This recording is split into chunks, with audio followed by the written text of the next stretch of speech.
Hello, my name is Catherine Zellner, and I'm a member of the Interactive Systems for Healthcare Lab.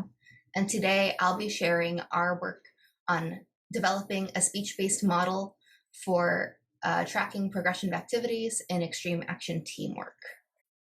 Our lab's research is situated in emergency medical teamwork, specifically trauma resuscitation. During trauma resuscitation, a complex team of clinicians work to stabilize severely injured patients before further care. They perform activities, including assessment activities where they evaluate the patient and learn their status, and control activities to stabilize them and to control their status. During trauma resuscitation, medical delays and errors contribute to almost half of preventable deaths. Our team's goal is to develop a system to support awareness of time, delays, and the progress of the team in emergency medical scenarios to hopefully reduce delays and errors. To create a system, we need to be able to automatically and unobtrusively monitor activity progression. We hypothesized that speech can be used to identify the stage of activity performance before, during, or after. In this paper, we developed a model to determine the temporal progression of activities based on speech within trauma resuscitation. Related work in statistical language modeling explores the use of narrative schemas to represent script knowledge and predict a missing or upcoming event in simple stories about daily activities. Although we are also modeling stories through narrative schemas, our work differs in 3 ways. First, we use stories derived from actual conversations during dynamic teamwork. We use speech input to infer the team's status and progression of work rather than describing or generating stories about the work.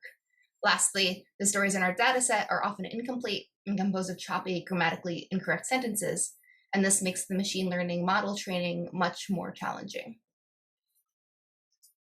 To develop this model, we use recordings of actual trauma resuscitations and transcribed 104 recorded cases, eliminating unintelligible speech. We then identified clinical activities, 25 assessment, and 9 control, and we associated each speech line with an activity. Then we developed and applied communicative event labels, which served as building blocks for our analysis. We then analyzed the differences across the communicative events and the overall structure of the constructed schemas to develop a generalized model. Here we can see the 11 communicative events. Activity and planning and preparation are the before stage, where clinicians discuss where they need to assess feasibility, they request to perform an activity, they request clarification or more information on an activity, they inform a patient about an activity or request them to perform an action. Activity execution are the speech events during the during stage, where clinicians query patients, they request information on progress of an activity, they report progress of an activity, or they request to modify or terminate an ongoing activity. Lastly, the after stage is the activity evaluation stage, where clinicians report results, they request clarification about a completed activity, or they assess the results or outcome of an activity. These served as building blocks to create these narrative schemas for the 34 clinically relevant events. Here is an example of a narrative schema. We developed these schemas for each of the 34 activities, and here's an example of the airway assessment activity with example speech lines for each step. First, there is a request to perform an airway assessment. Example speech lines include, check the airway, is the airway good? Then we can query the patients, requesting them to open their mouths, identifying the during stage. This is when the activity is performed. Lastly, the clinical team reports results of the airway assessment, saying the airway is intact, airway is faint, etc. Here is the generalized model of the speech by aggregating and extracting these 34 schemas.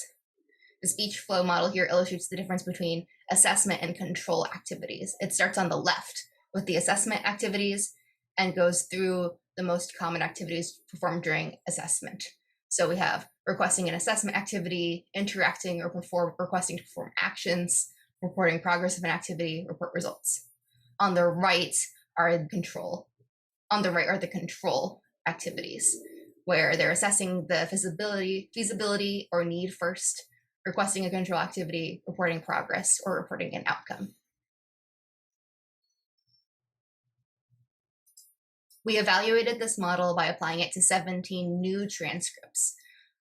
So here we have a speech line, and the researcher then read the speech line and applied the correct communicative event label and which stage it was. So for can you check his pupils before, look at me, don't move during, pupils are 2 millimeters reactive, after. After applying the model to these 17 new transcripts, we found that the model reliably recognized an activity stage in 98% activity-related conversation instances. Our results have several implications for designing a computerized approach for detecting delays in time-critical teamwork. First, the system design should focus on the after stage, given its critical role in detecting activity completion. The majority of speech lines took place during the after stage, meaning that identifying the before stage and during stage may require other modalities such as motion or equipment sensors. And then incomplete speech also still poses a challenge for automatically detecting activity progression. This is a dense and rich paper, and if you'd like to learn more about our methods or discussion on how to apply this model to machine learning applications, you can read more about those topics there, and feel free to reach out to our lab if you have any more questions about our work. Thank you.